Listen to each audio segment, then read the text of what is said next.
Kumpulan kami akan membentangkan tentang ruksa dan ibadah solat, iaitu solat orang sakit, solat musafir dan solat jamak.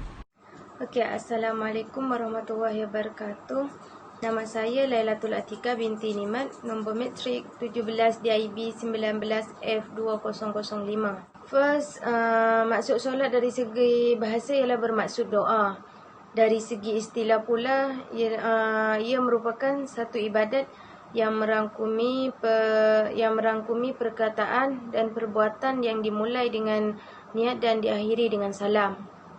Okey, konsep ibadat ketika sakit. Allah Subhanahu Taala mewajibkan setiap umat Islam yang mukallaf melaksanakan ibadat yang dibahadurkan mengikut kemampuan masing-masing. Antaranya ialah solat. Yang pertama, solat. Orang yang sakit boleh melakukan solat secara duduk, baring mengiring, baring menelentang, isyarat mata dan secara ingat dalam hati. Nombor 2, puasa. Orang yang sakit diharuskan berbuka puasa tetapi wajib qada, manakala orang yang sakit berpanjangan tidak perlu mengqadakan puasa, sebaliknya hanya perlu membayar fidyah. Nombor 3, haji.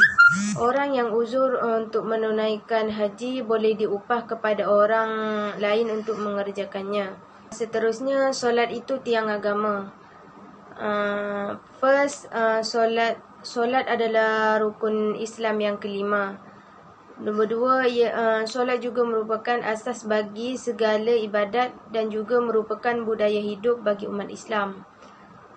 Nombor 3, solat wajib ditunaikan walaupun dalam apa keadaan, sekalipun sama ada sakit atau ketika berlaku peperangan. Kita sebagai umat manusia ni wajib menunaikan solat. Tak kira dalam keadaan sakit atau dalam keadaan lain. Sebab solat ni adalah wajib yang diperintahkan oleh Allah. Maka bila wajib tu kita perlu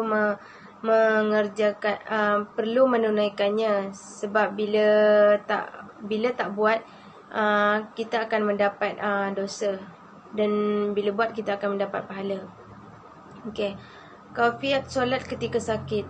Rasulullah SAW menjelaskan dalam hadisnya yang bermaksud, Imran bin Husain berkata, saya mengidap penyakit buasir. Saya bertanya kepada Rasulullah SAW, bagaimana cara mengerjakan solat?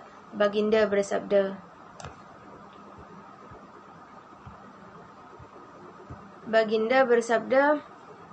solatlah berdiri. Jika tidak berdaya, hendaklah duduk. Jika tidak berdaya juga, hendaklah berbaring dalam keadaan mengiring. Sebab sekali sebab diwajibkan solat ketika sakit. Yang pertama, solat ni merupakan ibadat terpenting dalam Islam. Macam tadi, bila wajib kita perlu menunaikan solat. Sebab bila kita meninggalkan yang wajib, maka kita akan mendapat dosa. Okay. Nombor 2, solat dapat mencegah seseorang daripada melakukan kemungkaran. Sebab dekat situ kita dah menjaga silaturahim dengan Allah, kita dah rapat dengan Allah. Maka secara tidak langsung kita akan dapat mencegah diri kita atau seseorang itu daripada melakukan kemungkaran, sebab kita takut pada dosa. Okey, yang nombor 3, solat ni sebagai penawar kepada penyakit. Okey, di mana macam tadi, dalam Islam tidak pernah membebankan kita untuk melakukan ibadat. Jadi dalam Islam pun menerangkan tadi, kalau kita sakit, kalau kita tak boleh nak menunaikan solat secara berdiri, maka duduklah. Jika tidak boleh duduk, maka baringlah. So dekat situ kita tak ada alasan untuk kita tidak boleh solat. Sebab kita dalam Islam Allah dah menentukan cara-cara ketika dalam keadaan sakit. Bermacam-macam cara. Contohnya seperti tadilah, kalau tak boleh berdiri kita boleh duduk, kalau tak boleh duduk kita boleh baring. Seterusnya nombor 4, mengharapkan pertolongan Allah Subhanahu Wa Taala ketika senang dan susah. Okey, dekat sini dia cakap mengharapkan pertolongan Allah Subhanahu Wa Taala ketika senang dan susah. Apabila kita solat, automatik lepas solat kita akan berdoa. Jadi kita akan meminta apa yang kita inginkan. Jadi kita akan meminta apa yang kita inginkan, dan harapan kita cuma berharap pada Allah. Sebab dalam hidup kita ni, kita memang sentiasa memerlukan pertolongan Allah. Kerana hanya Dia yang sebaik-baik ni lah. Sebab apa yang kita buat, hanya Dia yang Maha mengetahui. Okey, sekian dari saya. Assalamualaikum warahmatullahi wabarakatuh. Okay, Assalamualaikum warahmatullahi wabarakatuh. Nama saya Safika binti Saleh, nombor matrik 17 DIB 19F 2011. Saya akan menyambung ruksah dalam ibadat solat. Pengertian ruksah adalah segi bahasa adalah kemudahan dan keringanan. Dan dari segi ruksah, dari segi istilah adalah kemudahan atau keringanan atau kelonggaran dan atau keistimewaan yang dikurniakan Allah Subhanahu Wa Taala kepada hamba-hambanya untuk mengerjakan ibadat. Cara pelaksanaan solat ketika sakit ni ada 5 cara. Cara yang pertama adalah secara duduk. Sekiranya seseorang itu sakit dan tidak boleh berdiri ketika solat, dia hendaklah solat secara duduk. Solat secara duduk juga dia kena solat duduk dalam keadaan iftirashi, iaitu duduk antara 2 sujud. Seterusnya rukuk, dia kena rukuk tundukkan kepala ataupun dahi setentang dengan tempat sujud. Yang ketiga, cara solat secara duduk ni, yang ketiga adalah sujud seperti biasa. Dan yang keempat, jika tidak mampu sujud, dilakukan dengan menundukkan kepala rendah daripada cara rukuk. Seterusnya, nombor 2, secara baring mengiring. Solat secara baring mengiring. Sekiranya tadi solat yang sempurna adalah secara berdiri. Dia tak boleh solat secara berdiri, dia kena solat secara duduk. Dan dia pun dia sakit sehingga dia tak boleh duduk. Dia kena solat secara baring mengiring.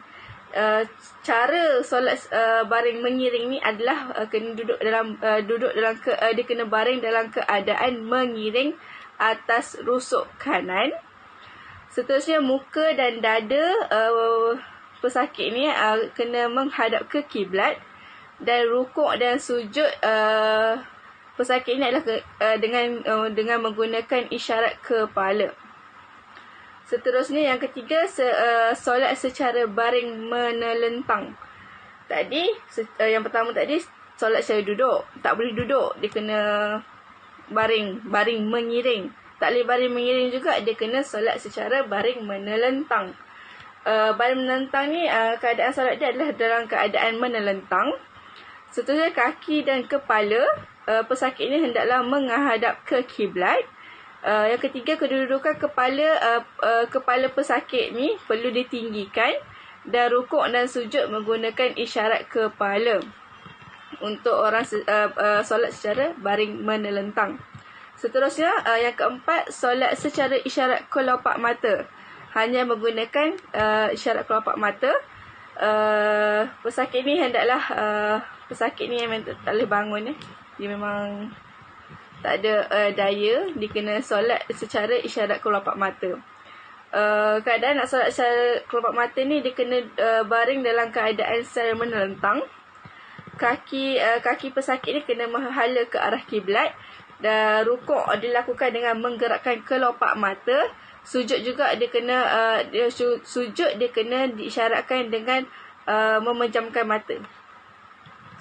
Seterusnya, yang terakhir, solat secara ingat dalam hati, iaitu orang yang macam koma, lebih kurang macam koma. Lebih kurang lah. Tapi dia sedar tapi dia koma macam tu lah. Cuma tak boleh buka mata. Dia kena solat secara ingat dalam hati. Maksudnya solat itu dilakukan dengan membayangkan di dalam hati pergerakan solat itu dan mengikut tertib rukun. Solat secara hati ni dia kena ingat sahaja, dia kena bayangkan dalam hati yang di tengah solat, dan dia kena ingat semua pergerakan dan dia kena mengikut tertib rukun solat. Seterusnya, hikmah yang Allah ni bagi kita, hikmah kita diharuskan ruksah solat ni Allah bagi sebab untuk menunjukkan, yang pertama, menunjukkan bahawa Islam ini ialah agama yang sangat mudah. Kenapa kita kata dia mudah? Sebab apa? Sebab yang pertama, kalau kita sakit, ada cara-cara yang tertentu untuk orang yang sakit solat. Seterusnya, supaya umat Islam ini dapat menunaikan kewajipan mereka dalam sebarang apa keadaan lah. Semua keadaan, tak kisahlah dia keadaan dia tengah sakit sangat-sangat, keadaan dia demam pun boleh solat. Seterusnya dia kena hikmah seterusnya adalah untuk membuktikan Allah Subhanahu Wa Taala sayang akan hamba-hambanya. Sebab Allah nak bagi kita buat Allah bagi kita buat perintah dia akan bagi ruksah, maksud keringanan untuk kita yang tak mampu, yang tak ada daya untuk buat. Seterusnya, perbezaan antara ruksah solat ketika sakit dan ruksah orang musafir.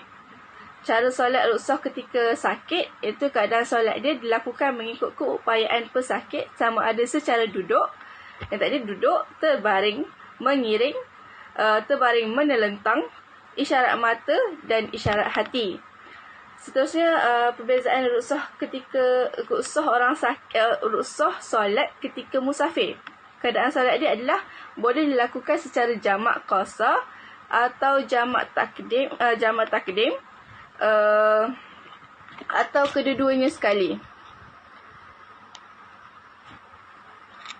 Harus juga dilakukan secara sempurna. Maksud kat sini dia akan boleh dilakukan secara jamak. Jamak ni ada dua, iaitu jamak takdim dan jamak takhir. Qasar, jamak maksud menghimpunkan, qasar ni memendekkan, ataupun dia boleh lakukan dua-dua sekali. Pilih salah satu ataupun kedua-duanya sekali sekiranya dia dalam musafir. So, tempoh pelaksanaan dia, ruksah ketika sakit ni adalah dalam keadaan dia tengah sakit sahaja. Dan ruksah ketika musafir, tempoh pelaksanaan dia adalah semasa berada dalam musafir. Orang itu sepanjang dia bermusafir, dia boleh melakukan ruksah ketika musafir. Wallahu alam. Assalamualaikum warahmatullahi wabarakatuh. Nama saya Nur Ain Najwa binti Azaman, 17 DIB 19F2003.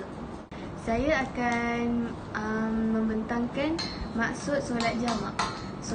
Solat jamak bermaksud mengumpulkan dua solat dalam satu waktu. Contohnya, mengumpulkan solat Zuhur dan solat Asar dan sebaliknya, serta mengumpulkan solat Maghrib dan solat Isyak dan sebaliknya. Jamak takdim bermaksud melakukan solat jamak dalam waktu solat pertama.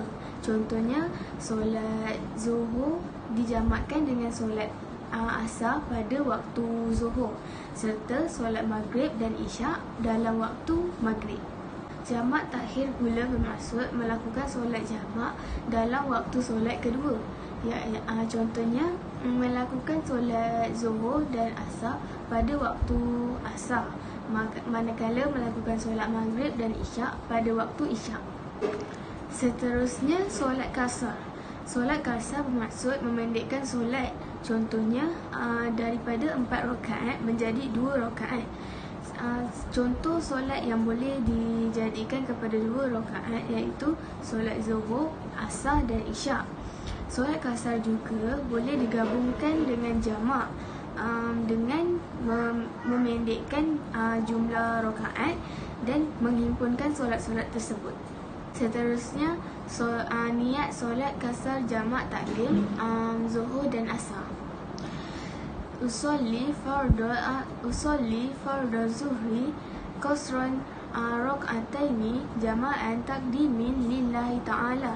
Sahaja aku solat fardu zuhur qasar 2 rakaat jamak takdim kerana Allah Ta'ala.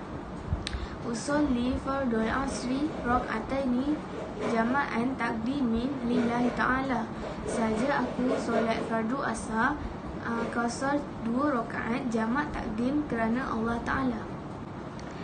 Untuk solat kasar jamak takdim bagi maghrib dengan isyak pula, usolli fardhu maghribi salasa raka'ataini jama'an takdimin lillahi ta'ala. Saja aku solat maghrib jamak takdim 3 rakaat jamak takdim kerana Allah Ta'ala. Usolli fardhu isya'i qasran raka'ataini jama'an takdimin lillahi ta'ala. Saja aku solat fardu isyak qasar 2 rakaat jamak takdim kerana Allah Ta'ala. Okey, seterusnya untuk niat solat kasar jamak takhir bagi Zuhur dan Asar pula, usolli fardhu zuhri qasran rak'ataini jama'an takhirin lillahi ta'ala. Saja aku solat fardu Zuhur kasar 2 rakaat jamak takhir kerana Allah Ta'ala. Usolli fardu asri qasran rak'ataini jama'an takhirin lillahi ta'ala. Saja aku solat fardu asar qasar 2 rakaat jamak takhir kerana Allah Ta'ala.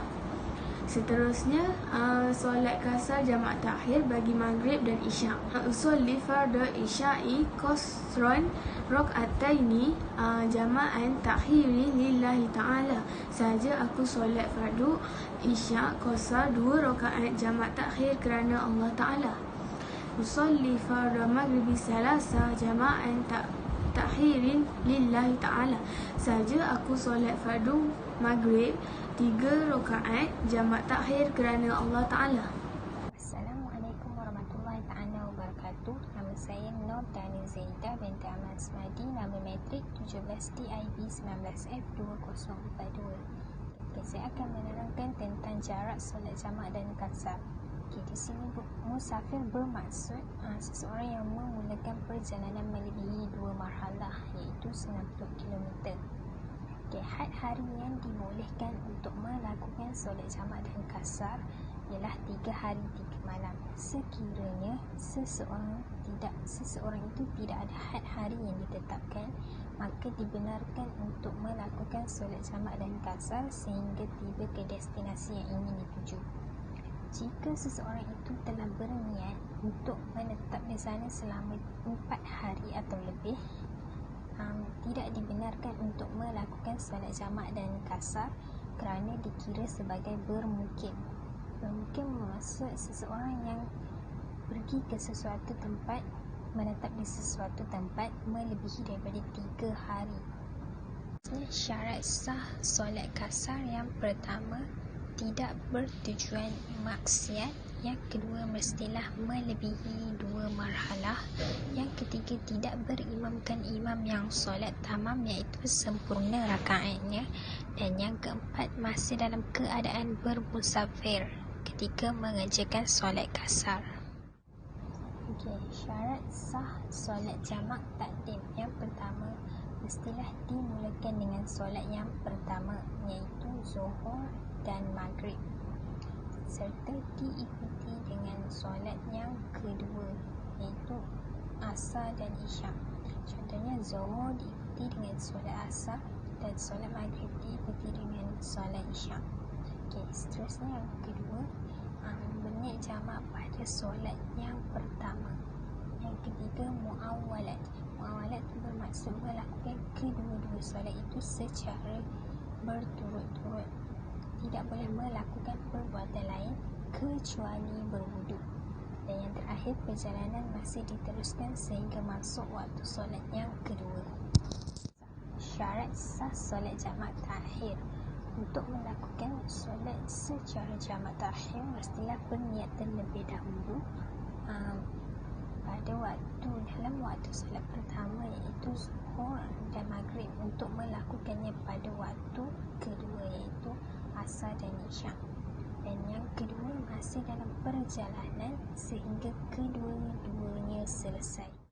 Assalamualaikum warahmatullahi wabarakatuh. Berkain kekal saya hari ini. Saya Nur Asal Sabila binti Muhammad Zulkifli, 17 DIB 19F2007.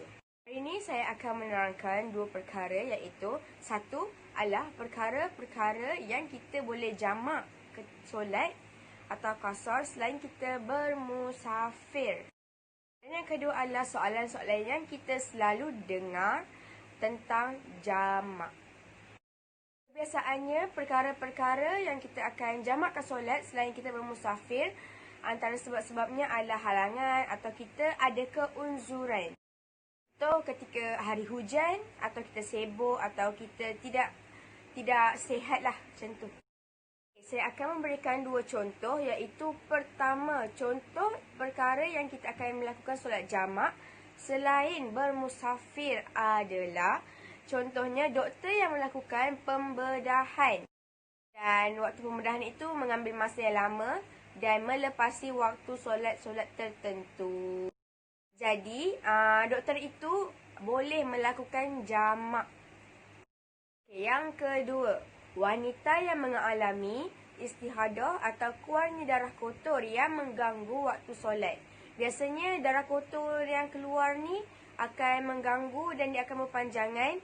Jadi perempuan tersebut atau wanita tersebut boleh melakukan jamak.